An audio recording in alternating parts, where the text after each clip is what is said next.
log on and attend the webinar. And just as a reminder too, this is a series, the first of at least 5. We're going to be doing it just about every Wednesday. I think we might have a gap on April 14th. I believe we have this Wednesday, March 31st, April 7th, April 21st, April 28th, I think, or maybe 14th or 21st. I'm a little fuzzy on that one. And then we'll see if this works well, if we get good feedback, if you want to see more of it, more of these micro webinar series, these 15-minute lunch breaks, we'll do more of them. We'd love to be able to talk with you on a regular basis. That's the idea. Okay, looks like we're getting a pretty good number of participants. And again, you know, what we really want to do here is keep everything on time, have a quick little lunch break, hopefully leave you with some really valuable information that you can consider for your programs, and then move forward. And today, again, for our 15-minute lunch break with First Name and BWF, we're talking about the student engagement team, student video for fundraising success. Real quick overview of what First Name is. So we are complete personalized digital fundraising. We are focused on being able to scale personalization to give annual fund donors a personalized experience through tools and technology and tactics. We want to be effective, absolutely, more effective in engaging more donors more efficiently, using technology, using journey-based donor engagement, paid digital, things like that.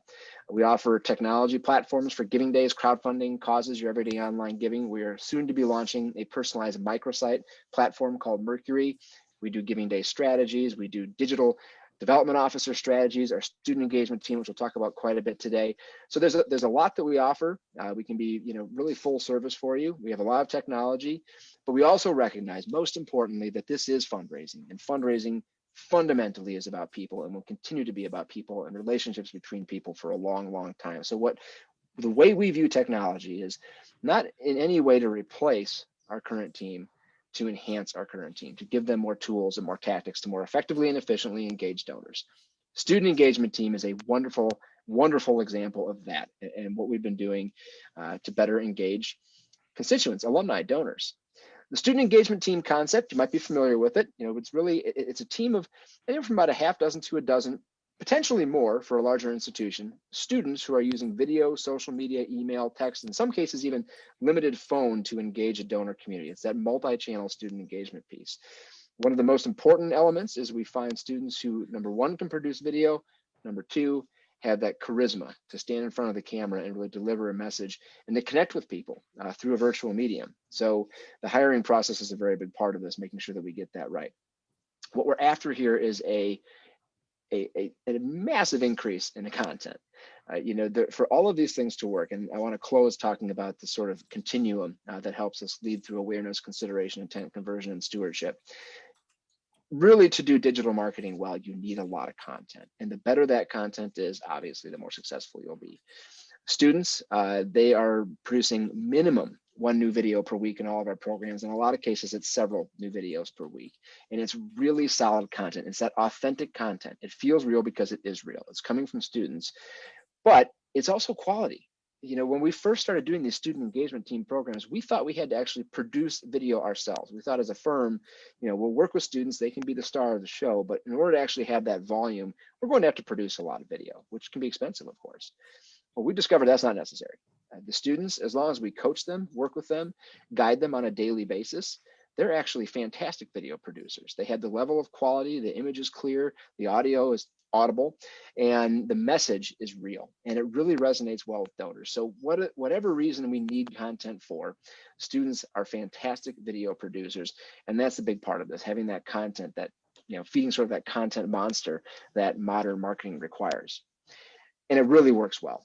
We've done a few of these programs. If you look at Stony Brook University being one of our first, and a really interesting one, because this was meant to be a very standard in-person, we go, we train them, we have regular touch bases, we visit campus, we provide them with workshops, but then the pandemic happened. So we launched this right as New York was shutting down.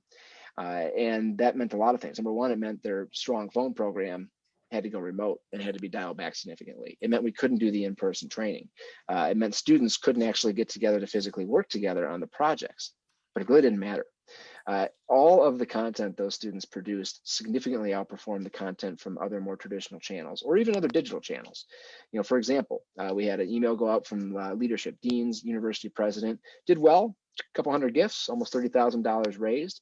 But then we had the students, the student engagement team at Stony Brook, send just one video out, and by at least a 3-to-1 margin, it outperformed all other content. More than 700 gifts, $100,000 raised just because of that student video that went out via email. And I don't want to share it now because it's a 2-minute long video, but if any of you would like to see that video, please email me after the fact and I'll ship that to you. We have it saved in a link. It's really compelling. It is one of those sort of, grab the tissue type moments, and it really demonstrates how effective and impactful and how the students just hit all of the right notes when it comes to producing this content. Mid-level, digital for mid-level is opening incredible amounts of opportunities in terms of engaging more donors, providing a more personalized experience for donors in that mid-level space. And with another client partner who we've been working with for several years now, we've done 3 giving days with them. We launched their first giving day 3 years ago before we had a student program. It was a great giving day in terms of participation, beat all their goals, and we're very happy with the outcome, but we didn't have much mid-level giving. Started to focus on that more, and we actually launched a student engagement team there.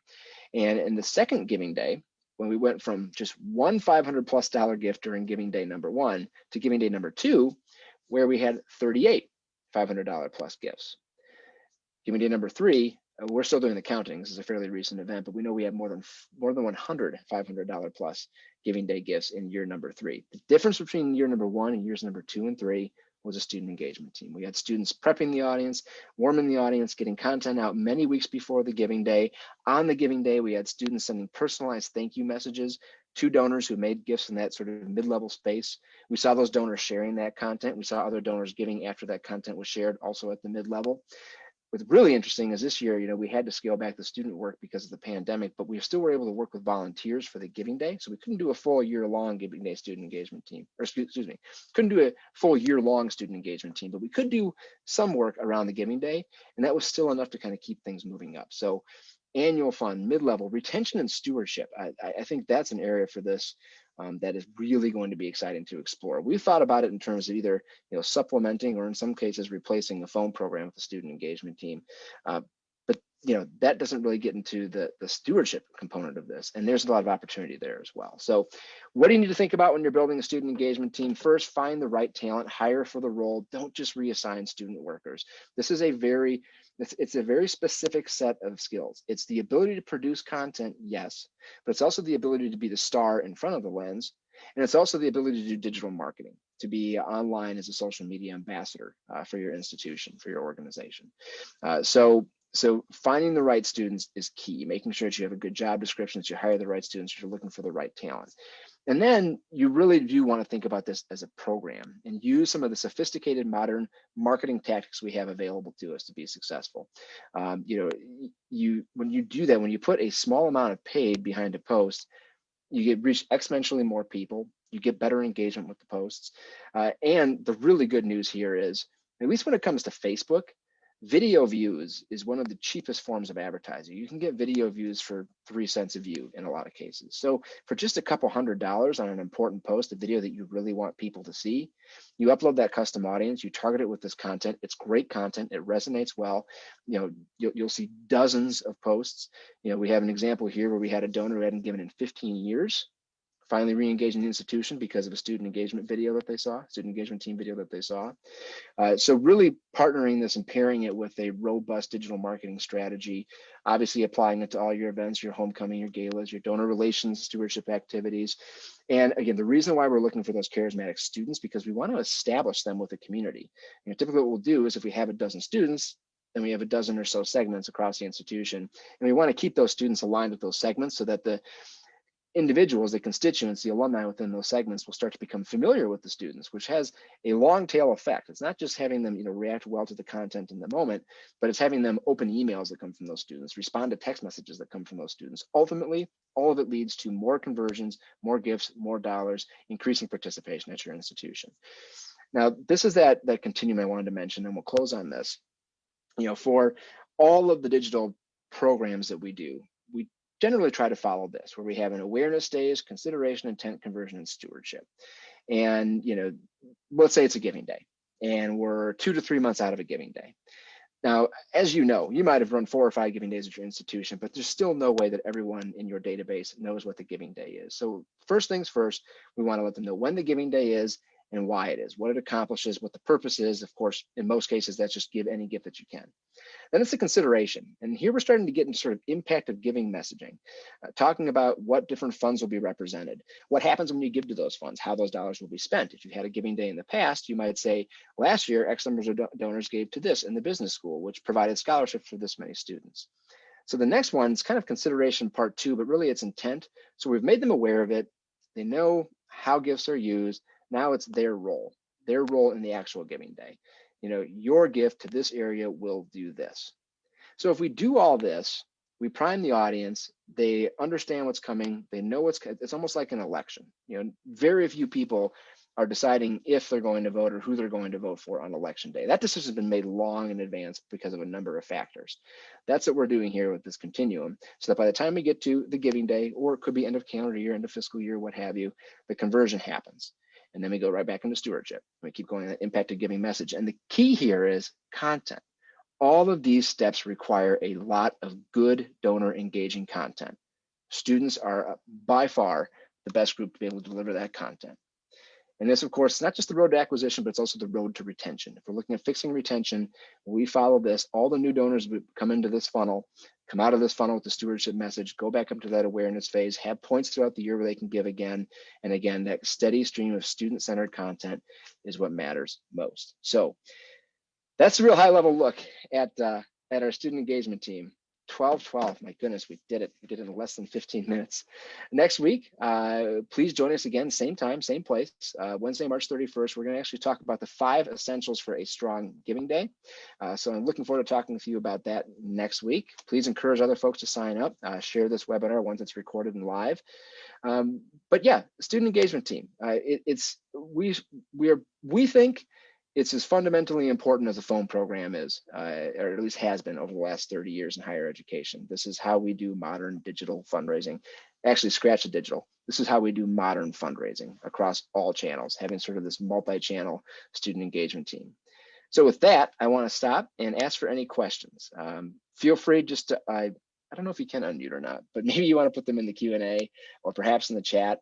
What are your thoughts? Do you have anything like a student engagement team running right now? Are you thinking about launching a student engagement team? What are the hurdles? What are the things that might worry you? What can we answer for you today to talk a little bit more about the student engagement team?